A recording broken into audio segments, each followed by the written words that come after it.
السلام علیکم ناظرین، ایک اور پروگرام کے ساتھ آپ کا میزبان انتظار حیدری حاضر خدمت ہے۔ ناظرین، آپ نے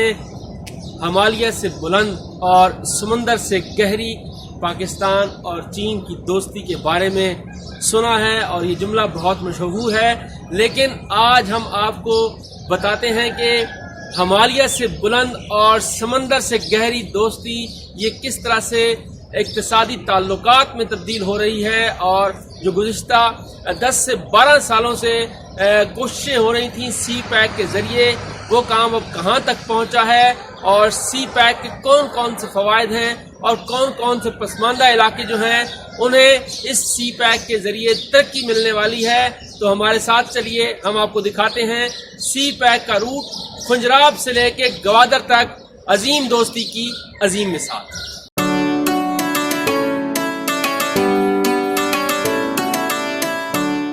میں موجود ہوں سی پیک کے اس روٹ پر جسے سیکشن 5 کہا جاتا ہے، جو ہکلا سے پنڈی گھیب جا رہا ہے۔ یہی روڈ آگے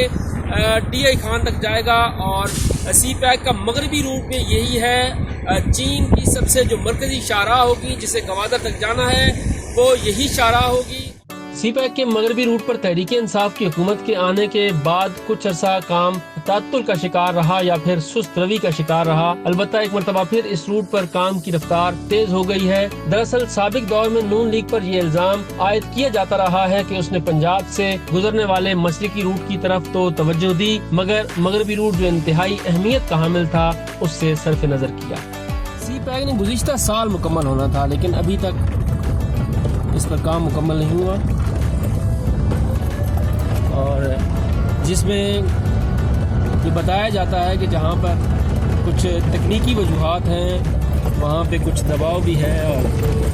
بین الاقوامی دباؤ بھی ہے، اور کچھ سیاسی محرکات بھی تھے جس کی وجہ سے یہ کام تاخیر کا شکار ہوا۔ ناظرین، نیشنل ہائی ویز نے اس مغربی روٹ پر 2463 کلومیٹر طویل عالمی معیار کی شاہراہ کی تعمیر چند برس پہلے 700 ارب روپے سے شروع کی تھی، جس پر کام جاری ہے۔ جیسے میں آپ کو دکھا رہا ہوں کہ یہاں پہ ابھی کام چل رہا ہے۔ اس کا بیشتر حصہ بلوچستان سے گزرتا ہے، اور یہ مغربی روٹ خنجراب، گلگت بلتستان سے حویلیاں، ایبٹ آباد سے ہوتا ہوا ہکلا پہنچتا ہے، اور یہی وہ مقام ہے جو وفاقی دارالحکومت اسلام آباد سے اس عظیم شاہراہ کو ملاتا ہے۔ اور یہیں ہم تھوڑی دیر ٹھہر کر آپ کو یہاں ہونے والا کام بھی دکھاتے ہیں۔ موٹر وے کے بالکل ساتھ یہ ہکلا انٹرچینج بنایا جائے گا۔ یہیں پر ہم آپ کو اب دکھاتے ہیں کہ یہ کام کس طرح سے ہو رہا ہے، یہاں پہ تعمیراتی اور کیسی مشینری یہاں کام کر رہی ہے، ذرا آپ یہ دیکھیے خود۔ لوہے کی سلنگز جو ہیں وہ ان کے ذریعے کام کیا جا رہا ہے اور انہیں ایڈجسٹ کیا جا رہا ہے۔ ہکلا تا ڈی آئی خان کے اہم ترین سیکشن 5 ہکلا تا پنڈی گھیب پر کام کی رفتار خاصی تیز ہے، اور یہ ہم اسی سیکشن 5 کے اوپر ہیں، اور ہیوی مشینری آپ دیکھ سکتے ہیں کہ یہ کام کر رہی ہے۔ تو یہاں پہ جو کام کر رہے ہیں ان کا یہ کہنا ہے کہ 24 گھنٹے ہم یہاں کام کر رہے ہیں۔ پنڈی گھیب کو چھو کر میاں والی سے گزرتا ہوا یہ مغربی روٹ ڈیرہ اسماعیل خان سے بلوچستان میں داخل ہوتا ہے، اور یوب، لورالائی، بوستان، کوئٹہ، مستونگ اور سندھ کی شاہراہ کو چھوتا ہوا یہ ہوشاب اور بسیمہ، پنجگور، تربت سے یہ گوادر پہنچتا ہے۔ 2500 کلومیٹر پر پھیلا ہوا مغربی روٹ اقتصادی راہداری کا وہ دروازہ ہے جو سطح سمندر سے 1610 فٹ بلندی پر واقع خنجراب سے کھلتا ہے، جو بادلوں کا جہاں ہے۔ البتہ جب کبھی سورج نکلے تو اس کی کرنیں پہاڑ پر ٹکراتے ہی ہر طرف چاندی کی طرح اسے چمکا دیتی ہیں، جبکہ اس کی انتہا یعنی کہ اس کا اختتام گہرے پانی کی بندرگاہ گوادر نما جزیرہ ہے، جس کے 3 اطراف نیلا گہرا سمندر ہے، تو دوسری طرف پیلا ریتلا ساحل ہے، جہاں جب 14ویں کا چاند ابھرتا ہے تو نہ صرف عام حجم سے وہ بڑا دکھائی دیتا ہے، بلکہ سطح سمندر اور سنہری ریت پر جب چاند کی کرنیں منعکس ہوتی ہیں تو یہ علاقہ سونے کی طرح جھلملا جاتا ہے۔ یہی ارض پاک کی ہتھیلی پر خوش قسمتی کی وہ واضح لکیر ہے جو پاک چین دوستی کی ہمالہ سے بلند اور بحیرہ عرب سے گہری دوستی کی زندہ مثال ہے،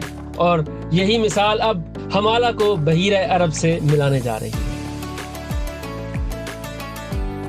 مغربی روٹ جن علاقوں سے ناظرین گزر رہا ہے ان میں فتح جنگ، پنڈی گھیب، میاں والی، ڈی آئی خان، جوگ اور لورالائی ہیں۔ یہ انتہائی پسماندہ اور ہمیشہ نظر انداز کیے جانے والے علاقے ہیں، اور اس روٹ کے باعث جہاں اس کے آس پاس کئی شہر آباد ہوں گے، وہیں روزگار کے نئے مواقع بھی صنعتی زونز کے ذریعے میسر آئیں گے، اور جیسے جیسے پیداوار اور روزگار میں اضافہ ہوگا ہماری معیشت ترقی بھی کرتی جائے گی اور زر مبادلہ کے ذخائر بھی بڑھتے جائیں گے۔ یہ علاقہ پہلے ہی بہت پسماندگی کا شکار ہے، خصوصاً اگر ہم بات کریں ضلع اٹک کی ان دو تحصیلوں کی، تحصیل فتح جنگ اور تحصیل پنڈی گھیب، بلکہ تیسری تحصیل جنڈ بھی ہے۔ تو ضلع اٹک کے یہ علاقے بہت زیادہ پسماندگی کا شکار ہے، اور اس کی بنیادی وجہ یہاں پہ جاگیردارانہ نظام ہے، اور میں پہلے بھی ایک ڈاکومنٹری میں یہ کہہ چکا ہوں کہ یہاں کے عوام کا بنیادی گزر بسر زراعت سے ہے، جیسے یہ آپ کو یہ کھیت کھلیان نظر آ رہے ہیں، لیکن چونکہ یہ بارانی علاقہ ہے تو فصل بھی اتنی زیادہ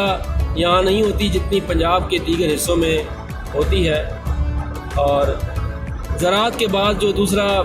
بڑا پیشہ ہے وہ اوورسیز ہے، اور دیار غیر میں رہ کر یہ لوگ اپنے پیاروں کو جہاں ان کی ضروریات پوری کرتے ہیں، وہیں پر پاکستان کے لیے بھی ایک خطیر زر مبادلہ جو ہے اس کا یہ حصہ بن رہے ہیں، اور اس میں اپنا حصہ ڈال رہے ہیں پاکستان کی تعمیر و ترقی میں۔ شاہراہوں کے ساتھ صنعت، توانائی، ریلوے اسٹرکچر اور آئی ٹی کے بڑے پروجیکٹس بھی سی پیک منصوبے کا حصہ ہیں۔ سی پیک منصوبہ صرف پاکستان اور چین کے عوام کو ہی فائدہ نہیں پہنچا رہا یا ان کا معیار زندگی بلند نہیں کر رہا، بلکہ خطے کے دیگر ممالک جن میں افغانستان، ایران، ترکی سمیت مڈل ایسٹ کی ریاستیں بھی فائدہ اٹھائیں گی، کیونکہ یہ ممالک معدنیات، زرعی پیداوار اور دیگر قدرتی وسائل سے مالا مال ہیں۔ ناظرین، آپ کو ہماری ڈاکومنٹری پسند آئی